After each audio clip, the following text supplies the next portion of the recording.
look at our backyard. This is kind of cool. But just that Presque Isle, only downbound opposing. You know, have a good day and a safe trip. Talk to you on the downbound. Getting up every day and seeing the birds chirping when you're in the river, that's not too bad. See traffic, let her know. Seeing the sunrise and the sunset. I mean, there's a lot of things out here that we see that I don't take for granted. Calling WU 21, the R Tregurta. R, good morning, sir. Yes, sir, good morning. We're just up here at 9 Mile, have a drive to 23.6. And request, at just over 1,013 feet, the R Tregurta is the longest freighter on the Great Lakes.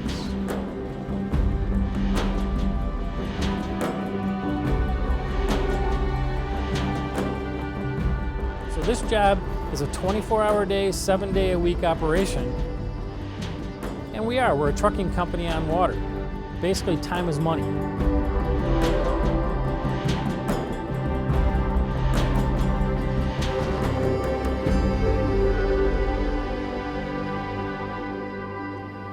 Sailing the Great Lakes all year round, they encounter all kinds of weather. But they also see the beauty our lakes have to offer.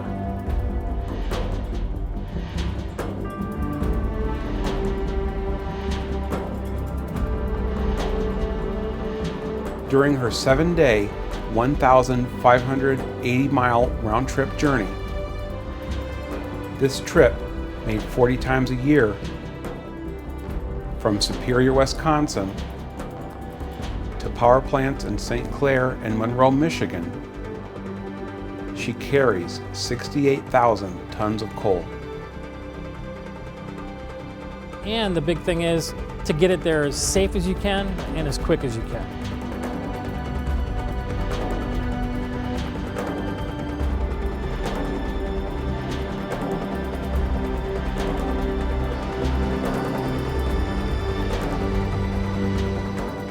And the bottom line is, get it unloaded, you go back up for another load of coal or a load of iron ore.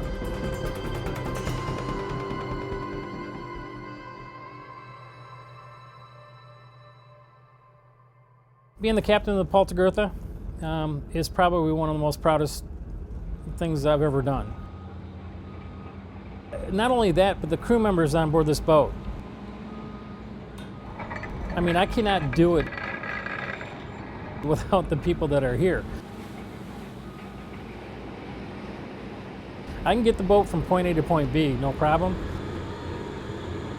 But the deckhands, if I didn't have those people doing the job that they do, the cooks that are here, the assistant engineers, the mates that I have. Bravo ballast, please. The right-hand man, my first mate.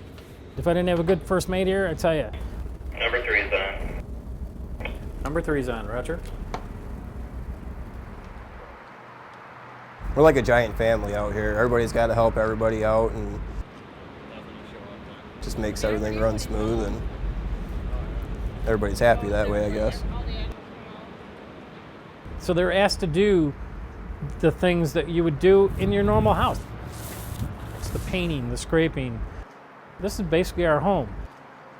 I guess if you make it look good, it will run efficient. And the big thing is, you want your house to look good, so you want the boat to look good.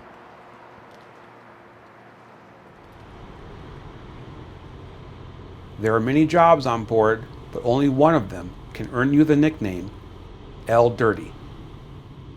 Conveyorman's the dirtiest job on the boat because you work down the tunnel, it's full of coal, grease, you're always changing hydraulic lines, it's greasy rollers, so it all winds up on you by the end of the day. I do enjoy doing it. A lot of satisfaction at the end of the day knowing when you go to use it, she goes and she runs, and it makes you feel good at the end of the day, I guess. When we're sitting there unloading the ship, when the boom was swung out into the hopper, Chris makes his rounds and checks to make sure all the roller systems are running properly, the belt's running properly, tracking properly, making sure the coal, the sprayers that are on that need to be on, to keep the coal wet, to keep the dust down when it goes in the hopper. So Chris's position is very, very important. I don't know if it's the most important job on the ship, but it's one of the important jobs on the ship because it's the heart and soul of the boat. If it doesn't unload, we're just a giant storage tanker. That's no good.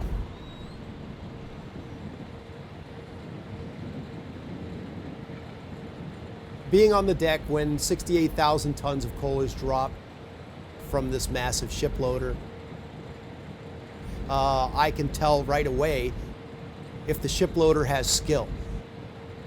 If he lacks skill, there's a lot of extra coal to be moved with the shovels, and that makes my job hard. We have a lot of work to do. It's fast-paced. There's a little bit of competition. There's certainly camaraderie. You have to be able to get along good with the other men. This load of coal we're bringing to St. Clair, Michigan is bringing the power to have the air conditioner on in the summertime, to have the heat on in the wintertime.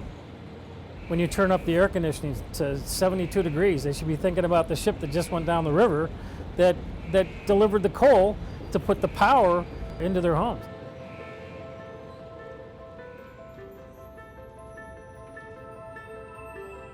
The Great Lakes is one of the most beautiful places on earth.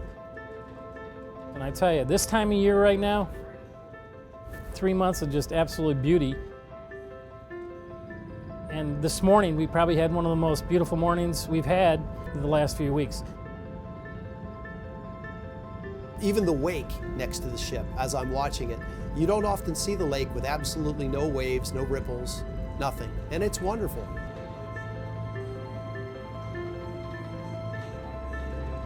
When you can see the water as calm as it is, and hardly any wind out, and the sun rising, you know it's going to be a good day.